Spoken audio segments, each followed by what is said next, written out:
ಜೀವನ ಅಂದರೆ ಅಷ್ಟೊಂದು ಸುಲಭ ಅಂತ ಭಾವಿಸಬಾರ್ದು. ಇಂಗ್ಲಿಷ್ನಲ್ಲಿ ಒಂದು ಗಾದೆ ಬರ್ತದೆ, life is luck of play. In this play somewhere get success, somewhere get not success. Try to get success in your future life ಅಂತ.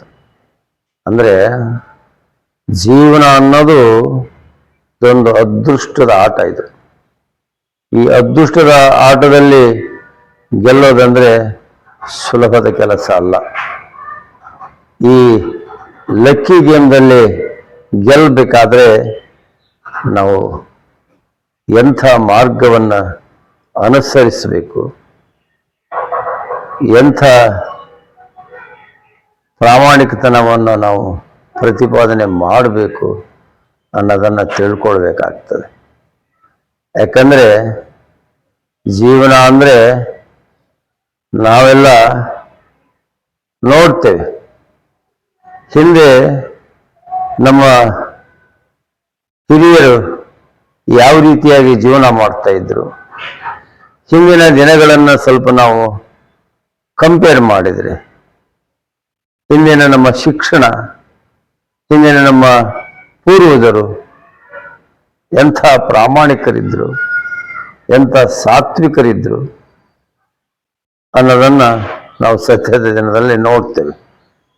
ಈಗ ಗರ್ಭಿಣಿಯಾಗಿರ್ತಕ್ಕಂಥ ಒಬ್ಬ ತಾಯಿ ಹೇಳ್ತಾಳೆ, ನೋಡಪ್ಪ,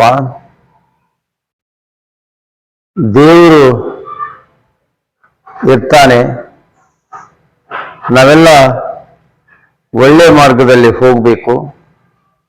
ಅಕಸ್ಮಾತ್ ನಾವು ಒಳ್ಳೆ ಮಾರ್ಗದಲ್ಲಿ ಹೋಗದೇ ಇದ್ರೆ ದೇವರು ನಮಗೆ ಶಿಕ್ಷೆ ಕೊಡ್ತಾನೆ, ನಮ್ಮನ್ನ ನರಕಕ್ಕೆ ಹಾಕ್ತಾನೆ ಅಂತ ಅನುಭವಿಗಳು ಹೇಳ್ತಾರೆ.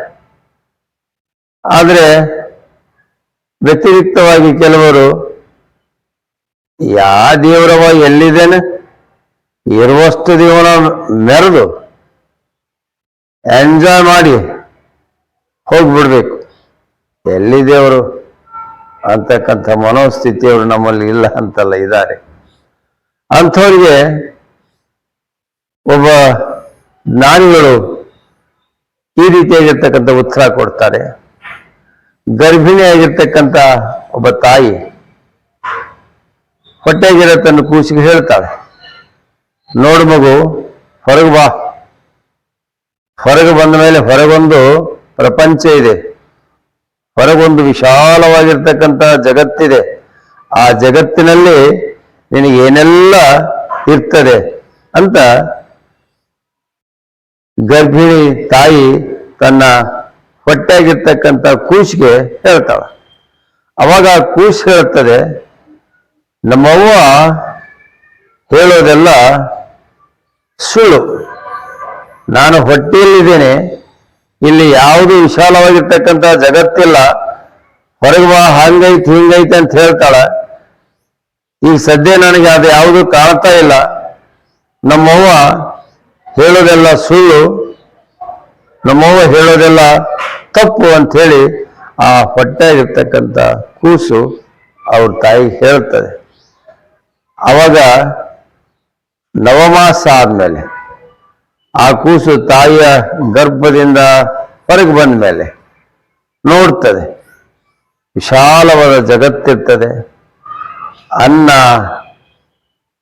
ನೀರು, ಗಾಳಿ, ಪ್ರಾಕೃತಿಕ ಸೌಂದರ್ಯ, ಈ ನೇಚರು ಎಲ್ಲವನ್ನ ನೋಡ್ತದೆ. ತಾನು ತಾಯಿಯ ಉದರದಲ್ಲಿದ್ದಾಗ ಅವರಮ್ಮ, ಅವ್ರ ತಾಯಿ ಏನು ಹೇಳಿದ್ಲಲ್ಲ, ಅದು ಎಲ್ಲವೂ ಈಗ ಹೊರಗೆ ನಾನು ನೋಡ್ತಾ ಇದ್ದೀನಿ.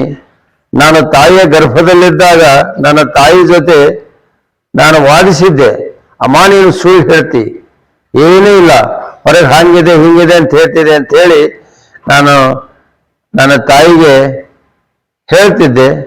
ಆಗ ನನಗೀಗ ಅರಿವಾಗಿದೆ, ನಾನು ಬಾಹ್ಯ ಪ್ರಪಂಚಕ್ಕೆ ಬಂದ ಮೇಲೆ, ತಾಯಿ ಗರ್ಭದಿಂದ ನಾನು ಹೊರಗೆ ಬಂದ ಮೇಲೆ ನನ್ನ ತಾಯಿ ಏನು ಹೇಳಿದ್ಲಲ್ಲ ಅದೆಲ್ಲವೂ ಸತ್ಯವಾಗಿದೆ, ನನ್ನ ತಾಯಿ ಏನ್ ಹೇಳಿದ್ಲಲ್ಲ, ಇಲ್ಲಿ ಅನ್ನ ಇದೆ, ನೀರಿದೆ, ಗಾಳಿದೆ, ಒಳ್ಳೆ ರೀತಿಯಾಗಿರ್ತಕ್ಕಂಥ ಒಂದು ಚಿತ್ರಣ ಇದೆ, ಬದುಕಿಗೆ ಏನು ಬೇಕು ಅದೆಲ್ಲವೂ ಇಲ್ಲಿ ಸಿಗ್ತದೆ ಅಂತ ನನ್ನ ತಾಯಿಯನ್ನು ಹೇಳಿದ್ಲು. ಅದೆಲ್ಲ ಈಗ ಇಲ್ಲಿ ನಾನಿರೋದನ್ನ ಕಾಣ್ತೇನೆ. ಅವಾಗ ನನಗೆ ಏನೂ ಅರಿವಿರಲಿಲ್ಲ. ಅಂತ ಸಂದರ್ಭದಲ್ಲಿ ನನ್ನ ತಾಯಿ ಜೊತೆ ನಾನು ಅನವಶ್ಯಕವಾಗಿ ವಾದ ಮಾಡಿದೆ ಅಂತಕ್ಕಂಥ ಒಂದು ಪಶ್ಚಾತ್ತಾಪದ ಮಾತನ್ನು, ಒಂದು ಅರಿವಿನ ಮಾತನ್ನ ಆ ಮಗು ಮುಂದೊಂದು ದಿನ ಹೇಳ್ತದೆ. ಹಾಗೆ ನಾವು ಯಾರು ದೇವರಿಲ್ಲ, ಯಾವುದೂ ಇಲ್ಲ ಅಂತ ಏನು ವಾದ ಮಾಡ್ತೇವೆ, ಮುಂದೊಂದು ದಿನ ಆ ಹಂತವನ್ನು ನಾವು ತಲುಪಿದ ಮೇಲೆ ನಮಗೆ ಸತ್ಯದ ಅರಿವು ಆಗ್ತದೆ ಅಂತಕ್ಕಂಥ ಒಂದು ಅನುಭವದ ಮಾತನ್ನ ಹಿರಿಯರು ಹೇಳ್ತಾರೆ. ಹಾಗೆ ಜೀವನ ಅಂತಂದ್ರೆ ಸುಲಭ ಅಲ್ಲ. ನಾವೆಲ್ಲ ಮಾನವೀಯ ಮೌಲ್ಯಗಳನ್ನ ಮೈಗೂಡಿಸ್ಕೊಳ್ಬೇಕಾಗ್ತದೆ. ಅಲ್ಲಿ ನನ್ನವರು ನಿನ್ನವರು ಅಂತಕ್ಕಂಥ ಕರುಣೆ ನಮಗೆ ಬೇಕಾಗ್ತದೆ. ಈಗ ನಾನು ಸುಖವಾಗಿದ್ದೇನೆ, ಎಲ್ಲ ರೀತಿಯಿಂದ ಆಯಸಾರಾಮಿ ಜೀವನ ನಂದು ಇದೆ ಅಂತ ಹೇಳೋದರಲ್ಲಿ ಅರ್ಥನೇ ಇಲ್ಲ.